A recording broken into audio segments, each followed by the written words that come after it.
So one other thing that I think is very powerful when you're trying to be in the now is this idea of impermanence, right? So sometimes we sit in an emotion and we sit in a feeling of like, oh my God, it's over. It's over. I can't, it's just terrible. There's nothing that's, and in 2 seconds or 5 minutes later, someone's made you laugh. And all of a sudden that emotion, that feeling's gone. Guess what? It's impermanent. Life is impermanent. I am not right now sitting here. I'm not the same person that I was 2 minutes ago. I'll tell you why, because the science tells me that there have been millions of cells that I have shed and died, millions of cells that have renewed themselves. There is so much evolving in a given second to second, moment to moment, that when you recognize the power of understanding that things are impermanent, then the overwhelming feelings that come with something that is viewed as catastrophic, you realize it's not going to be forever. It's just not going to be forever. So what can I do to make the change that I want to see happen? So I think it's very impermanence. The concept of impermanence is very valuable. Okay, so our next slide. Now we'll go back to attitude and non-judgment, because that's key in life and very difficult. I always talk about this one quote that made a major impact, and Laura's heard me say it. I know Karen, I'm sure, has heard me repeat it. I'm sure everyone on this call has. And really it was, I was very, very fortunate to hear Maya Angelou speak at one of her last speaking engagements before she passed. And at that speaking engagement, which she's done, and she's said this multiple times, but I had not heard until that time, she quoted a Roman poet, Terence, playwright, who, I won't say it, though I put it up on the slide, I won't say it in Latin, I'll say, I am a human being, nothing human can be alien to me. Okay, so what does that mean? It means if I'm sitting in judgment of someone else, let's start there, right? Then how could I, because I'm human, and anything that they do or feel, I probably have done or felt in some way or thought in some way. Because as a human being, I have felt health, happiness, joy, love, laughter, anger, jealousy, fear, anxiety, the desire to achieve greatness, the desire to hurt, the desire for so many different things that go across the spectrum. So if we all share this human experience, then to judge someone for sitting in a moment that I may have sat in or will sit in, it's not acceptable, because it doesn't serve me any good. I know, I'm trying to. Hi, Mandy. So, okay. So really her whole goal, Maya Angelou's whole goal was really to say, see everyone as an extension of you.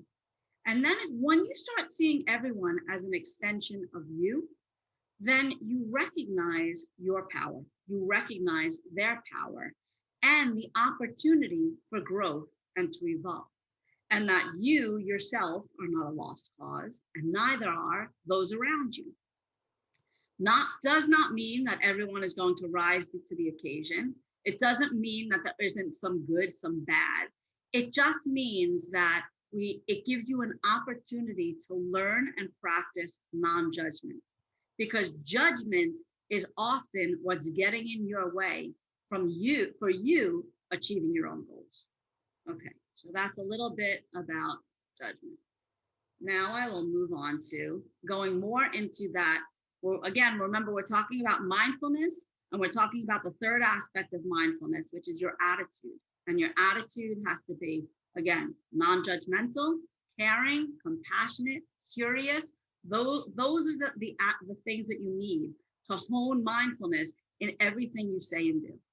So imposter syndrome, how does that create an opportunity for judgment that we've all experienced? Show of hands, everyone know what imposter syndrome is? Okay, if you do, if you don't. So I will just give a brief understanding of it. So typically, when it first was studied, right? Imposter syndrome was recognized in a very academic, intellectual, high achieving females. They would get into positions of power or positions of importance. And when they did, they thought, oh, I must be an imposter. How did I get here? I'm not as smart as they think I am. I'm not as capable as I think I am. I'm not, how did I get here? I've fooled everyone, right? And the interesting part was the more capable the person, the more ability to feel the imposter syndrome. So in understanding imposter syndrome or fraud syndrome, right, it gives you another opportunity to recognize that you're sitting in judgment again of yourself. And so in sitting in judgment again of yourself, it's not a reality. It's a thought that when you empirically look at it, is not supported by what you've done, what you said, but it is something that we have to recognize in order to really catch ourselves from sitting in judgment of ourselves and from being present. So that's a little bit about imposter syndrome. Now I'll tell you guys a little bit about vulnerabilities, because vulnerabilities often lead to judgment of yourself or judgment of others or judgment of a project. So has anyone, anyone have the opportunity to read Daring Greatly by Brené Brown? No, okay. So Brené Brown, again, I'm gonna go back to the sciences. I'm a big believer in the sciences, the social sciences, the empirical aspects of it, the medical. So here we are again with an academic who studied what happens and what occurs and how do we understand our vulnerabilities? Our vulnerabilities, weaknesses, or strengths? A lot of people think it's a weakness.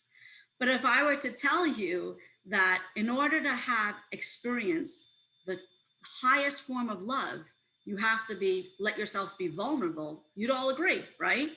Who are you the most vulnerable with? Your children, your partners, your closest and dearest friends. Well, you would not have been able to feel or experience that love without understanding that you are vulnerable. Okay, so that's one aspect of vulnerability. What's another aspect of vulnerability? As a corporate attorney, right, I can only do my job as well as I do if I truly understand the vulnerabilities and the concerns and weaknesses of the company that I am representing. If I don't understand their vulnerabilities, then I am leaving them open to great risk, great harm, and big mistakes and great losses. So someone would look at a company and say, oh, well, their vulnerability is, their platform at any time can be infiltrated by a hacker, right? Okay, so I'm not going to invest in them. Okay, well, that's a vulnerability, that's true. But if I recognize those vulnerabilities and I'm able to put on firewalls, I am able to put in fraud detection, I get to understand that I can diminish that vulnerability. And all of a sudden, that vulnerability has become a strength. It has evolved in such a way that now I am outperforming as a site, as an e-commerce site, because that's the experiences that I've had, right? All other e-commerce sites in my space when it comes to fraud or the potential for fraud, because I recognize the vulnerability and I made sure to attack it as best I can and make it my strength rather than my weakness. So this fear of the vulnerable, the fear of being vulnerable, the fear of not understanding that in vulnerability, you don't judge your vulnerabilities, right? Let's go back to mindfulness. You recognize your vulnerabilities and you analyze them and say, well, can I make this a strength? Is it true? It's not, is it a weakness now, but I can enhance it in some way? Or is this vulnerability making it so that I can experience the most love I will ever feel in my life? Because but for this vulnerability, I would not have had that opportunity. So again, I think there's a lot of great, and I know I kind of just threw things into the slide. When you have time, you could look at, but there's a lot of great work being done and studied with respect to vulnerability. And it's becoming an organizational aspect for work, but it also should be for your self-awareness and your non-judgment of yourself and your abilities and your strengths and your weaknesses. And so Brené Brown is someone I would say absolutely. Some people like to read a book. Some people just like to grab a quick TEDx, right? A TED Talk. Take a look at it. I think it's definitely something that gives you a different perspective, so that non-judgment, that mindfulness of yourself changes. Okay, so let's go to another tool in the toolbox, right? People like to define themselves. This is again going with your attitude and judgment. People like to define themselves either as optimistic or pessimistic, right? I'm either he's so pessimistic. Oh, he's so optimistic. But what you don't realize, and what has been studied quite some time, back to our sciences, by Professor Seligman at the University of Pennsylvania, in positive psychology, is that optimism is actually a skill to be learned. That we can learn to be optimistic, that we can train our minds and our actions to be optimistic. And he built this formula, which people have created this acronym called PERMA, to really enhance your resiliency, your happiness, reduce your anxiety, reduce depression, and it's positive emotion. How do we foster the positive emotion? Engagement. We are social human beings. And when you have to be engaged with what you do though, too, right? You have to be, when you don't have anything to do, the famous saying, right? Lazy hands are the work of the devil, or idle hands are the work of the devil, right? It's because when you sit and you have nothing to do, it increases anxiety, it increases depression. So engagement. And then relationships, right? Relationships are very important. Nothing in this world, nothing you experience is done in a vacuum. Nothing that is accomplished is done alone. There's no person in this world, no inventor, no great athlete, no great artist, no great musician who accomplished what he or she accomplished on their own. It is all about relationships. It is all about this human experience working together and recognizing what those relationships are and enjoying those relationships. Next part of PERMA was meaning. He found that the happiest people are the people who see deeper meaning outside themselves. So a greater meaning beyond you. And the last part is accomplishment, right? We all like to say, oh, it's about the journey. We always try to a certain extent, in talking to, especially to our kids, oh, it's what you put into it. Don't worry about if the what you got or the award or this. But at the end of the day, accomplishment does matter, right? It makes us feel good. It makes us feel like we're actually doing something worthwhile, that it creates a positive emotion. It causes us to be more engaged. It enhances our relationships. It gives deeper meaning to our actions. So it's okay and it's necessary to have certain accomplishments. The question is, how do you define those accomplishments? Are you saying it's an all or nothing? Life is not an all or nothing, right? It's not your big picture accomplishment. It's step by step, right? If you've accomplished one aspect, one step of your big picture accomplishment, that's an accomplishment that should be lauded, and it should be praised by you and others. So that was, and I have some more slides up here for PERMA, but I think we've captured the basis of it, and I will let you guys look at that on your own. Whoever wants a copy of the slides, that's, I'll make that available. Okay, so we've now just spent quite some time talking about all these great sciences that go behind our mindfulness, our attention, our self-awareness, or our intention rather, our self-awareness, our attention, meaning being present, being in the now, putting the phone down, having a conversation without lifting this, right? Engaging with one another, and our attitude, honing our attitude of non-judgment, curiosity, compassion, and kindness. And so that requires living our life with intent and purpose, right? It requires us to show up for ourselves and show up for others, right? In order to show up for others, we have to make sure we're taking care of ourselves. It's like when you're on a plane, what's the first thing that they tell you when they're going over the rules and the regulations, right? If the oxygen drops down, the mask drop, do you put yours on first or do you put your child on first? Well, if you go to put your child's on first, and now you don't have the ability to breathe, the next step that they would need you to help with, you're not there to do, right? So if you are not taking care of yourself, you cannot fully take care of others. And what does taking care of yourself mean? I think this goes a lot towards ourselves and our kids. It means intentional sleep, first and foremost, right? It means that not every night is going to be a great night's sleep. Not every night are you going to be able to go to bed the time you want. But the reality is, again, with the science, because I'm a big believer in following the science, in order to enable brain plasticity, in order to have your brain have greatest ability to process and remember, you need sleep.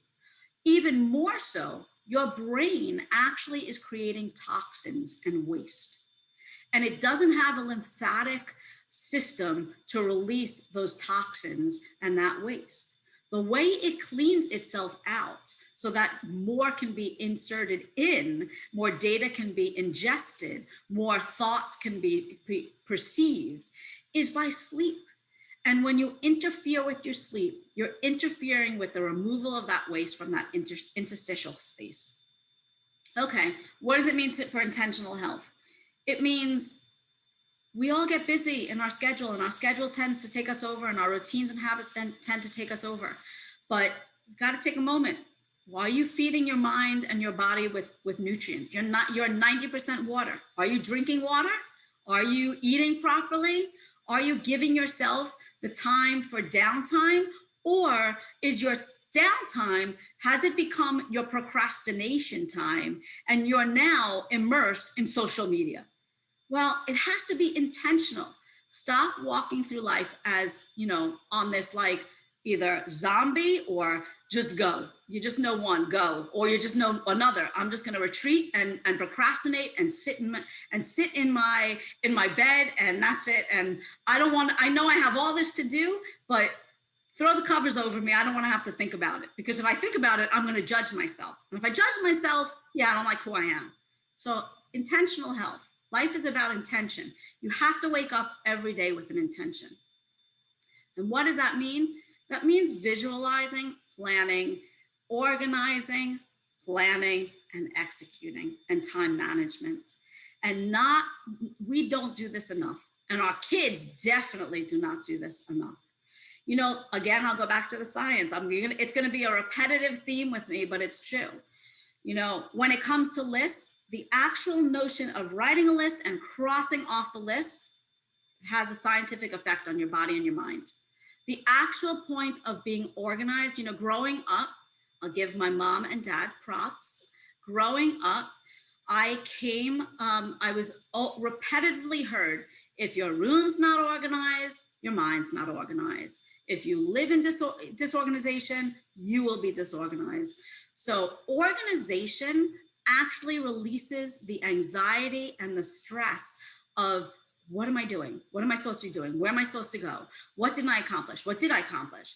Organizing, visualizing, planning, and time management makes a difference. And sometimes, the saying goes, analysis paralysis, right? We get so consumed with either anxiety or fear or analyzing in that anxiety or fear that we just don't do.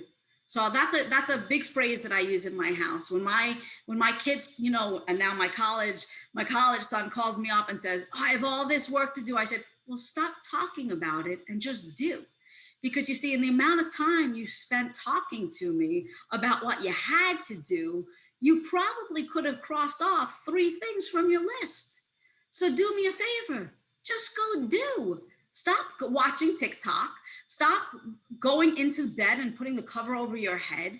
Just do. And it doesn't have to be a big, it just has to be one bite of that apple. Eventually the apple gets eaten. And that leads to intentional action. Okay, I know we're getting long into this, so I'm gonna try to go a little quick, and because I could talk and talk and talk forever. But going back to our anxiety, remember anxiety works from sitting in the past, sitting in the future. Well, your words matter. That's key. Your words matter. You may not be able to speak things into existence, but you can't speak negatively and expect a positive life. You cannot walk around saying, I'm going to fail, I'm going to fail, I'm going to fail, because you think you want to hear someone say, you're not going to fail, but you just told the universe you're going to fail. So guess what? Likelihoods, you're going to fail in that. Your words matter, and some words are more powerful than others. So if on a daily basis, what becomes your words are your mantras, and they're ingested as your affirmations, let's choose our words wisely. I've given here some examples of some great words. Jaya, which is victory, right?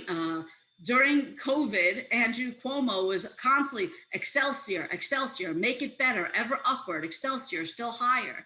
We know e pluribus unum, and these are other languages, but I'm talking about resilience, strength, power, love. I can do it, right? I have a slide. Oh, I think maybe that's the next slide. So I'll get there. Okay. Mantras and affirmations. Your words matter, right? So why do they matter? Well, a mantra allows you to change your energy from the moment you wake up in the morning.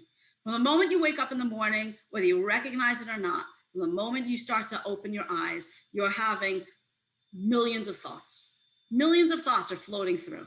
I'm tired, I need a glass of water, I think I gotta pee, I have so much to do today, these pajamas were so uncomfortable, it's too hot in here, it's too cold, how's my son, how's my daughter, oh, I gotta call my parents, I gotta write that thing. That has gone on within 3 seconds of you waking up, every single one of those thoughts. So you have to start to take control of your thoughts, right? Or at least be the observer of your thoughts and set the tone of what you want your thoughts and your actions to be for the day. So how do we do that? We do that through mantras and affirmations, right? What's a mantra? Mantras are typically things that you typically hear people say, like Om, right? That's a very powerful mantra.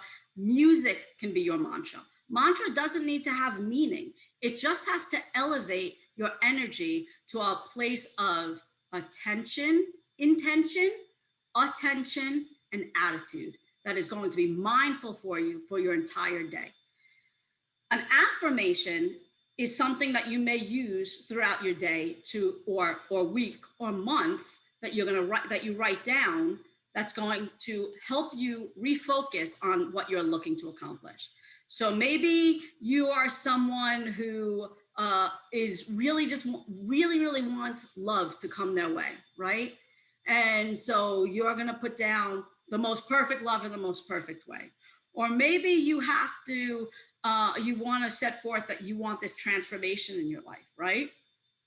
So you're going to put something down like, I'm empowered to transform, and put down what that is that you want to transform. So that when you wake up or throughout your day on your desk, and if you looked at my desk, I have, we rise by lifting others. I have, be the change you wish to be in this world. What's your energy? Things that give me a reminder of what are my goals? What's my big picture, and why am I working towards that? So that's the benefit of mantras and affirmations. Help keep us mindful of our thoughts and our actions and their consequences. And I am going to do a few more quick comments, and then I will open it up, but I know I don't want to take much more time. It all goes back to mindfulness helps us manage our anxiety and fear. We have so many things in the sciences that allow us to intentionally act. They allow us to hold our self-awareness, our attention in the now, and our attitude of non-judgment. Music plays a large role in that. Your words play a large role in that. And collective efforts and support of one another plays a large role in that. But most of all, you have to take care of yourself. There has to be intentional health and intentional action for yourself. And that becomes with becoming present, using your breath, using the knowledge of the sciences that we've touched upon here, briefly touched upon. I know it's like an hour and we haven't even scratched the surface, but to give you a little more concept and a little more ideas of what and how and who's around you helping and supporting you. And there are things that I think that are worthwhile, to know. I think there are lessons that you could look at, like at Wayne Dyer, that are really easy, quick listens for kids that make a difference, and for yourself as reminders. Einstein, one of his favorite things was, again, I'll go back to the scientist, right? Do you think you live in a friendly or hostile universe, right? Because if you think you live in a friendly universe, right, then everything that you think is working against you really isn't. You're going to be able to work with that within that universe and realize that perception may need to be changed, self-judgment needs to be changed. I have these tools that I could call upon. But if you think you live in a hostile environment, then there's a lot more work that needs to be done. We need to dive a lot more deeper in that perspective. And these were just some of my thoughts, just do. I always say that, just do. Visualize what you want, because it truly does materialize. Watch your words, because they really matter. And all of this will end up leading us to creating and understanding our purpose, our passion, and our vision and our mission. So that was just the foundation that I was trying to lay of the tools that are necessary for you at every age to keep honing your purpose. We have multiple purposes. I'm a mother, I'm a daughter, I am an attorney, I am a teacher, a mentor. There are a lot of different purposes, right? And passions. But you have to have a vision and a mission for each to accomplish what you want, so that when the day comes that you look back, you say, I did it. I did what I needed to do. And so there are it's a whole other discussion about how to really get into and dive into your vision and mission, just like a company would, right? We have workshops for that. There are workshops for that for us as individuals, that we don't do enough, and we don't support our kids in doing enough. And that's something we could talk about another time. So thank you for sharing this time with me. And I appreciate it. And I'm sure we're all exhausted, but if there are any questions, let me know. And if there are any questions afterwards, you all know me, so give me a call whenever you want.